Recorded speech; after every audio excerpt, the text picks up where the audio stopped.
Hey folks, Phil here, Kind of Magic. I know it's been a while since I've done a video, but I'm stuck here at a marina. We've been blowing 40 knots in the marina today. We're about 12 miles from the shore, and there are 12-foot waves out there at a 7-second interval.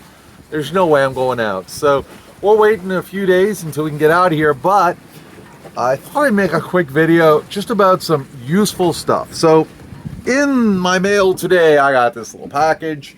Sorry, my boat is an absolute disaster, but it's only because I'm doing some work on stuff.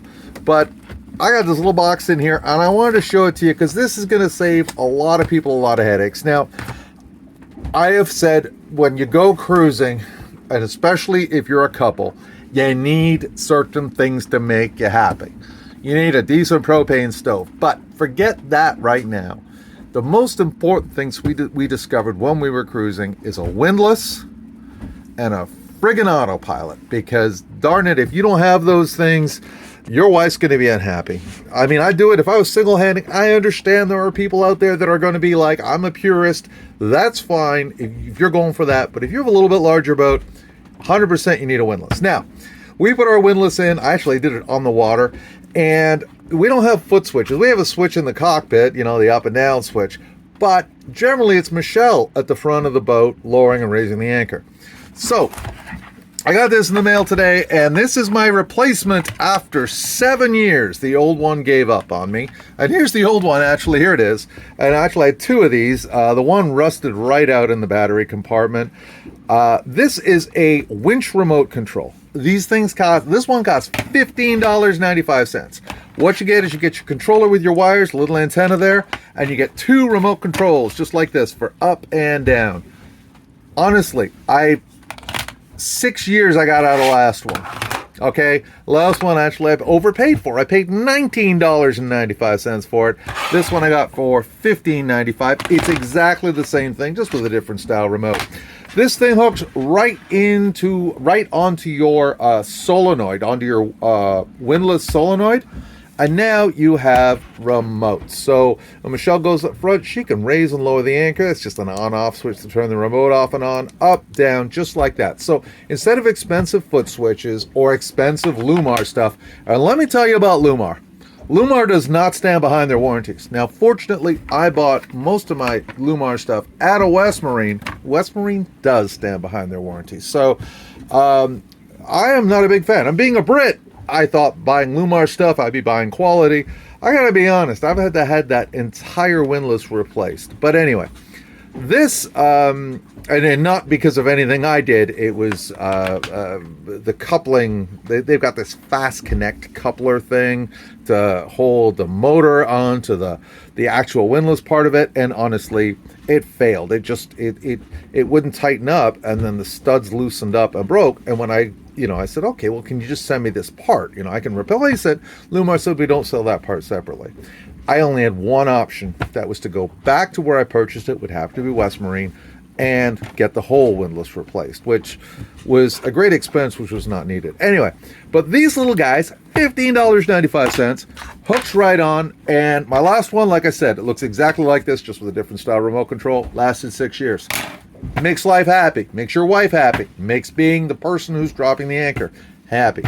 So these are great. I am no way telling you to buy these things other than they've worked for me. You can find them on Amazon.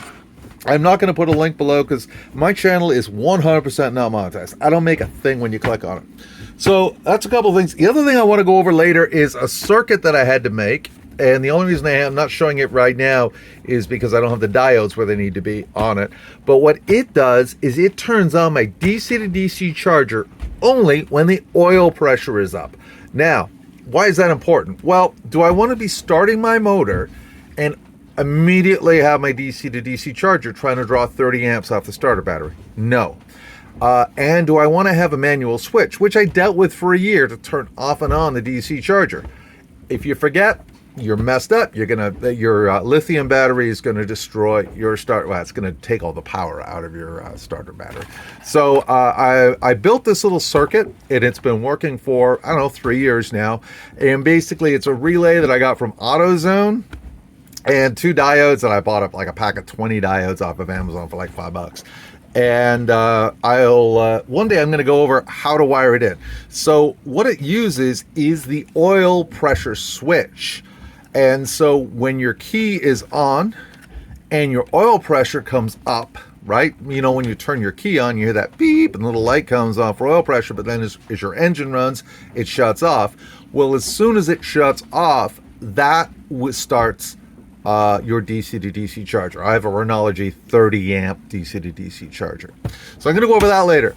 Also, I had one of my lithium batteries fail. It swelled and pretty scary. I've since replaced it. I'm now running a 460 amp lithium bank. The company I bought the lithium battery from originally, which is a company out of California, they are covering it under warranty. They realized that it was something wrong with the battery. So that's good news. It's actually on the way back to me. Anyway, folks, I'm keeping this one short. Just to let you know I'm still around. I have tons of footage of stuff I really wanted to show you better, but I haven't been up to it lately. But I appreciate anything. If you want to make a comment or something down below, that would be great. I try to get back to them, but if it's a negative comment, trust me, I just ignore it. Take care, folks. Have a great day. This is Phil from Desperado 2. It is a windy ass day. Yeah, I've got like my capo, my tuners, and I got my guitar down here. And I actually, you know what? I'll just quickly go show you. This is it's really dark because it's so dull back here. Let me show you where this little unit fits. And this isn't a pretty compartment, but since I'm working in there today anyway, I'll show you. Pardon the mess. That's our V-berth. In here, of course, I've got all kinds of stuff. This is my C strainer for my air conditioner and heater is right there. Yeah, it's typical. And then I've got my pump and C strainer for my washdown pump. But that's where that little box sits, right there. And it connects right into, I don't know if you can see it back there or not. I'll do a better video on this later. That is your winch solenoid. So basically you just wire it right there. It takes about 10 minutes to wire it in. And you have a remote control windlass, which is pretty cool. Take care. Phil from Desperado 2. Bye.